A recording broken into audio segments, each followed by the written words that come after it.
Hi students, today's topic is non-profit concern.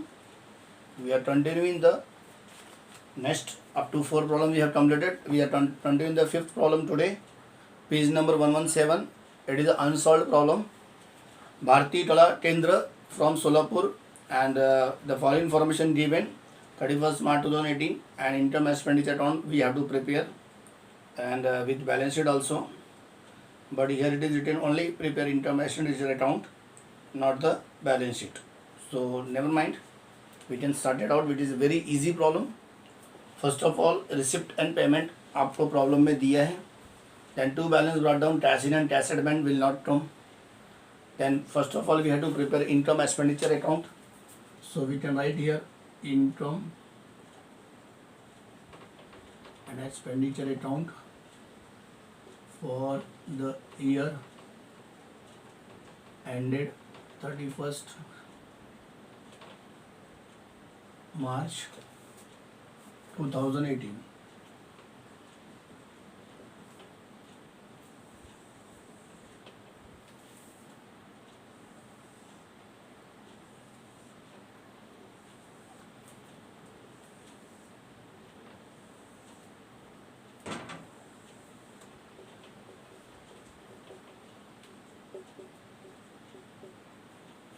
And that first of all two balance brought down, cash in it is given, lot of rent 400 it is given, entrance fee 2900 is given. There is no adjustment of a lot of rent and entrance fee, so we can write here first of all expenditure account and this is income. One is a debit and second is a credit. So lot two cash in and cash advance will not come. ये last year का है, idea ही नहीं. Lot right आपका 400 दिया है, it is expenditure, तो you can write here expenditure side to later rent. No, sorry, it is a receipt actually. Receipt means income. So lottery rent is not an expense, it is an income. So you can write here by lottery rent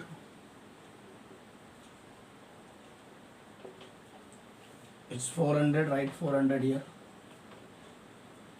थोड़ा बड़ा बड़ा लिखना पड़ेगा. Entrance fee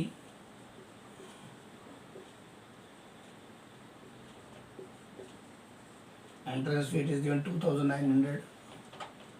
इसको inner column में क्यों लिखा? क्योंकि इसका एडजस्टमेंट है. सेल ऑफ ओल्ड न्यूज़पेपर बेच दिया, उसका इनकम आया, तो यू कैन राइट बाय, एक लाइन छोड़ो, by sale of old news papers. It is how much? 250. Receipt of drama का receipt है. Receipt of drama, how much it is? 9,000. You can write 9,000. Latices, that means latices means what? Means after the death any person want to declare our money, give it to the any NGO, that means for NGO it is a income. मरने के बाद कोई व्यक्ति कुछ पैसा किसी NGO को donate कर देता है, तो NGO के लिए, नॉन प्रॉफिट ऑर्गेनाइजेशन के लिए वो लेगेसीज कहलाता है, क्योंकि वो विल मरने के बाद उसके फैमिली को ना मिल के किसी NGO को डोनेट कर रहा है वो. तो लेगेसीज 12,000 एडजस्टमेंट है, capitalize, so you can write here legacies how much it is 12,000. Interest on government, एक लाइन छोड़ना है. अब गवर्नमेंट का जो इंटरेस्ट मिला है एनजीओ को, सिक्योरिटी, गवर्नमेंट सिक्योरिटी मीन्स उन्होंने गवर्नमेंट में इन्वेस्टमेंट किया था, गवर्नमेंट के लिए उन्होंने पैसा इन्वेस्ट किया था, एज अ डिबेंचर बोलते हैं, एज अ बॉन्ड बोलते हैं. तो दैट मीन्स उसका जो ब्याज आया वो 400, उसका जो ब्याज आया 400 वो इनकम है. एंड लास्ट में मिसलेनियस रिसिप्ट, यानी वो इनकम जो याद नहीं आता बट वो इनकम है बिजनेस में, तो that is miscellaneous receipt, how much? 400. तो this all the income side we have completed. Now payment side very easy. Stationery अपने लिए खर्चा है, कोई एडजस्टमेंट नहीं है, तो एडजस्टमेंट नहीं होने की वजह से उसको आप डायरेक्ट 600 रुपया आउटर कॉलम में लिख दो। Then furniture purchase, furniture purchase किया तो furniture will not come to the expenditure, वो बैलेंस शीट के एसेट में जाएगा। Investment government security balance sheet के एसेट्स में जाएगा। एक्सपेंसेस ऑफ ड्रामा यहाँ पे आएगा, टू एक्सपेंसेस ऑफ ड्रामा। कितना ड्रामा का पैसा है? 3000, वो 3000 आप यहाँ पे लिख दो। फिर पोस्टेज खर्चा है, वो भी यहाँ पे आएगा 450। फिर उसके बाद magazine of newspaper, magazine and newspaper जो भी होता है उसका भी खर्चा है, वो भी आएगा 600 रुपये यहाँ पे। सैलरी का एडजस्टमेंट है, उसको इनर कॉलम में लिखेंगे। सैलरी 4500, राइट टू सैलरीज 4000, कितना दिया है? 4400, we can write in inner column। inner column में क्यों लिखा? क्योंकि उसका एडजस्टमेंट था। And last balance carry down, cash in hand, cash at bank, ये आपका बैलेंस शीट के एसेट्स में जाएगा। हम लोग बैलेंस शीट बनाएंगे तो उसका एसेट में जाएगा। क्योंकि ये प्रॉब्लम में 5th वाले में ओनली इनकम एक्सपेंडिचर बोला है, तो हम लोग इनकम एसेट्स बना रहे हैं। आप घर पे प्रैक्टिस करो बैलेंस शीट बनाने का, विच इज़ वेरी इजी। जो जो मैंने बताया बैलेंस शीट एसेट में जाएगा, वो एसेट में जाके लिख दो। अब लाइटेजेस आर कैपिटलाइज बोला है, तो लाइटेजेस तो कैपिटलाइज बोला है, यानी लाइटेजेस का एडजस्टमेंट था कैपिटलाइज के लिए। लाइटेजेस how much it is given 12000, तो एक्चुअली ये 12000 आउटर कॉलम में नहीं आएगा, आपको इनर में 12000 लिखना है एंड माइनस कैपिटलाइज लिखना है। और उसमें अमाउंट नहीं दिया है, यानी पूरा का पूरा कैपिटलाइज। कैपिटलाइज मतलब वो पैसा जो एनजीओ को मिला है, वो एनजीओ के नॉन प्रॉफिट के लिए इनकम है, वो कैपिटल में जाके एडजस्ट करो, यानी कैपिटल इंक्रीज करो, इसलिए उसको बोलते हैं कैपिटलाइज करो। यानी पार्टनर का जो भी कैपिटल होगा, कैपिटल फंड होगा, उसमें ऐड हो जाएगा। क्यों ऐड हो जाएगा? क्योंकि कैपिटल को बढ़ाने के लिए ऐसा प्रॉब्लम में क्या है कि वो कैपिटलाइज किया गया, वो पैसा एनजीओ को मिला, वो इनकम दिखाओ। पर इनकम न दिखाकर उस पैसे को आप कैपिटल में ऐड कर दो कि एनजीओ का कैपिटल फंड ज़्यादा से ज़्यादा हो जाए, यहाँ पे नील आ जाएगा।